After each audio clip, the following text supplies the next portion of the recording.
Dok, paano po kung nakagat ako nung aso nung 16 years old pa ako? Tapos 35 years old na ako ngayon. Tapos di ko po alam kung patay na ba yung aso o buhay pa. Pustahan po tayo, patay na po yung aso. Dead joke lang po. Siguro ang concern ninyo ay matagal na, no? So, 19 years ago siya kinagat.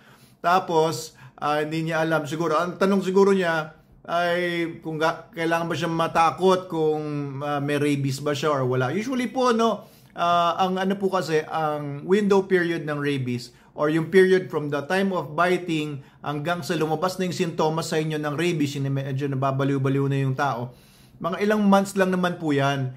Pag tumagal na po ng mga years na, medyo ano na yan, medyo hindi na po ganun ka-common yun. Pag lumampas nga ng 10 years, ay parang wala na yan. Huwag nyo na isipin yun. Ito 19 years na ago. Matagal na po yan, ma'am. Huwag nyo na pong isipin yun. Siguro kung may ikamamatay kayo ngayon ay hindi na po rabies. So, ayan po. Pero kung gusto niyo magpa-injection, no, maraming mga nagtatanong kasi kung pwede ba daw sila magpa-injection kahit hindi naman sila nakagat. At marami sila alaga siguro meron sila alaga mga pusa or aso sa bahay or nakakasalamuha sila ng mga pusa o aso. Pwede po kayo magpa-injection. Ayan, pwede kahit hindi pa po kayo nakakagat o nakakalmot.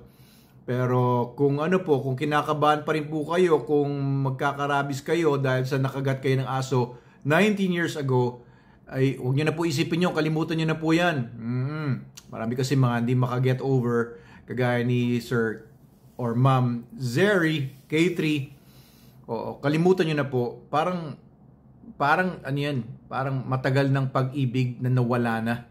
Nakakalimutan na po yan.